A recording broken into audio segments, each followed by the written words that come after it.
Hi friends, welcome back to my new blog. তো তোমাদের সাথে আমি একটা পুরনো ব্লগই শেয়ার করছি। তোমরা তো এর আগেরটাতে দেখেছো যে আমি বিপত্তারিণী ঠাকুরের পুজো দিতে শ্বশুরবাড়ি গেছিলাম, তার জন্যে বেরিয়ে পড়েছিলাম। তো দেখো, এখন আমি শ্বশুরবাড়ি পৌঁছে গেছি। দেখতে পাচ্ছ ওখানকার বাগানে কত লেবু হয়েছে, কিন্তু কি বলো তো, খাওয়ার লোক নেই। লেবুগুলো পড়ে যাচ্ছে, হলুদ হলুদ হয়ে পেকে মাটিতে পড়ে যাচ্ছে। আর এই যে টগর গাছটা দেখেছো, এই টগর গাছটা দেখছো, এই টগর গাছটা বেশ ভালো মতো বড় এবং খুব সুন্দর ফুল হয়। পিছন দিকটা এরকম একটু জঙ্গল মতো হয়ে রয়েছে, কারণ সেখানে কাউরি বাড়ি নেই। আর এইটা হচ্ছে আমাদের বাগানটা। বাগানে প্রচুর বড় বড় গাছ রয়েছে এবং এখানে আছে একটা কুয়ো।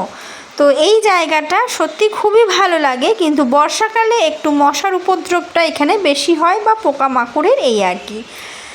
তো দেখো, যার জন্যে যাওয়া শনিবার, তাই জন্যে আমি রেডি হয়ে নিয়েছি। আমাকে কেমন লাগছে তোমরা অবশ্যই জানিও। আর আমার মেয়ে আমার শ্বশুরমশাইয়ের সাথে গিয়ে একটু নম করে চলে এসছে, কারণ ওইখানে অতক্ষণ ওর পক্ষে বসে থাকা পসিবল না। ওর অত ধৈর্য থাকে না যে বসে বসে গোটা পুজোটা দেখবো। তাই জন্যে আমি বললাম, ঠিক আছে, তুই জামা কাপড়টা ছেড়ে নে, চান করে দাদুর সাথে গিয়ে একটু প্রণাম করে চলে আয়। তো ও কিন্তু ওটাই করলো, গেল, গিয়ে প্রণাম করে চলে এসেছে। এসে নিয়ে ঠাম্মিকে বলছে, ঠাম্মি আমাকে জামাটা খুলে দাও, আমি এবার ফ্রেশ হয়ে একটু বসি। যেন সে কতই না কাজ করে এসেছে। তো এরপরে আমি আর আমার শাশুড়ি মা বেরিয়ে পড়েছি পুজোর জায়গায় যাওয়ার জন্যে। তো আমাদের বাড়ির একটা বাড়ি ছেড়েই সেখানে কিন্তু বিপত্তারিণীর পুজো হয়। তো আমরা সেখানেই যাচ্ছিলাম। এই পুজো হচ্ছে অনেক পুরনো। আমি যবের থেকে বিপত্তারিণী করা শুরু করেছি, তবের থেকে কিন্তু আমি এইখানেই ঠাকুরের কাছেই প্রসাদ দিই। আমি যেতে পারি বা নাই বা পারি, প্রসাদটা কিন্তু আমি ওখানেই দিয়ে পাঠাই। আর আমি যেখানে থাকি সেখানে আমি আলাদা করে ছোট করে একটু পুজো দিয়ে নিজের সুতোটাকে ঠাকুরের চরণে ঠেকিয়ে নিজে পড়ি, এবং আমার স্বামীকেও আমি বেঁধে দিই, নিজের মেয়েকে, এটাই আর কি। তো কোনো দিনও পসিবল হলে প্রসাদ আমি পাই, না হলে কিন্তু না পাই। কারণ আমার শাশুড়ি মা শ্বশুরমশাই পুজো হলে যেবারে সম্ভব হয় সেবারে কিন্তু আমার প্রসাদ আমার বাড়িতে পৌঁছে দিয়ে যায়। আসলে কি বলো তো, ওনাদেরও তো বয়স হচ্ছে, তাই প্রতি বছর প্রসাদ পৌঁছে দিতে বলতে বা ওনাদের আসলে আমারই খারাপ লাগে। যত কাছেই হোক না কেন, ভারী জিনিসগুলো নিয়ে বারবার যাওয়া আসা, আর এই সময়টা একটু বর্ষারই সময় হয়। তো সেই জন্যে ভাবলাম, যখন শনিবার পড়েছে আমি চলে যাই, ঠাকুরের চরণে একটু ফুলও দেওয়া হবে, আর পুজোটা নিজের চোখে একটু দেখে শান্তি পাবো। তো দেখো কি সুন্দর করে এরা সাজায়, বাড়ির ভেতরেই কিন্তু পুজো হয়। আর দেখেছো কত লোকে ডালি দিয়েছে। তো এই রকম টাকা ধরে সবাই দিয়ে দেয়, ওরা কিন্তু প্রত্যেকটা ডালি সুন্দর করে সাজিয়ে আমাদেরকে দেয়। তো ওদের এখানটা খোলা জায়গা, মানে ডাইনিং হল টাইপের, সেখানেই কিন্তু ধোয়া মোছা করে ঠাকুরের পুজো করা হয়। একদিকে আছে কালী ঠাকুর, একদিকে আছে দুর্গা ঠাকুর। ঠাকুরকে সুন্দর করে শাড়ি পরিয়ে এখানে পুজো করা হয়। আর পেছনের যে ফুলগুলো দেখছো, ওইগুলো আমার যতটা সম্ভব ডেকোরেটার্স থেকে ভাড়া নিয়েই করা হয়। তো পুজো অঞ্জলি হয়ে গেছে, এবার শুরু হয়েছে যজ্ঞি।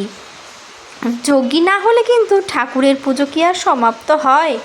তো যজ্ঞিটাও আমরা বসে বসে দেখেছি। যজ্ঞি দেখার পরে আমরা যজ্ঞির টিপ নিয়ে সিঁদুর খেলে হাতে সুতো বেঁধে তারপর আমি আর আমার শাশুড়ি মা ডালা নিয়ে বাড়ি ফিরেছি।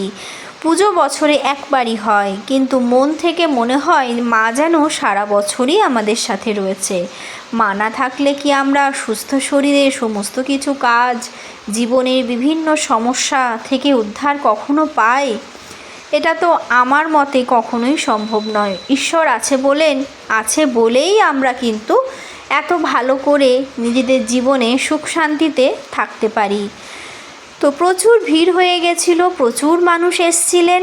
তো দেখো, আমাদের এখন পুজো কমপ্লিট হয়ে গেছে। তো আমরা এখন চলে এসেছি।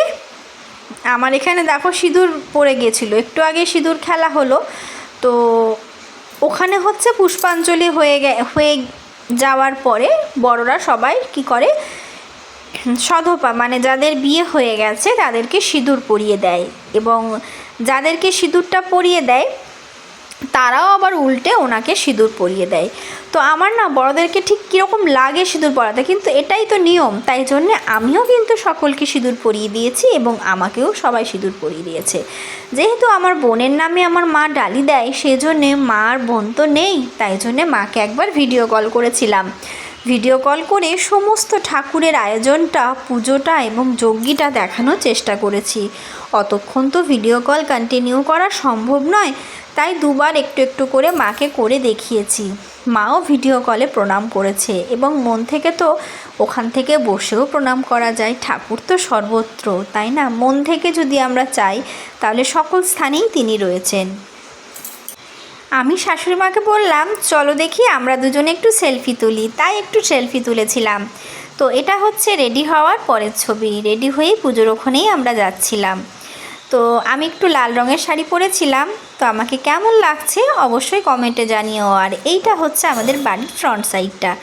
তো এই যে মাকে আমি সর্বক্ষণ এই প্রার্থনাই করি যে মা সকলকে ভালো রেখো, সকলকে সুস্থ রেখো, সকলের জীবনে যেন শান্তি থাকে, মানুষ যেন নিজেকে এই জগতের সাথে মানিয়ে নিতে পারে।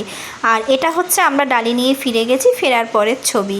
তো চলো তোমরা সকলে ভালো থেকো, সকলে সুস্থ থেকো এবং ঠাকুরের ওপরে বিশ্বাস রেখো। উনি ছাড়া আমাদের জীবনে কিন্তু কিছুই হতে পারে না। তো পরের ব্লগে আবার তোমাদের সাথে দেখা হবে।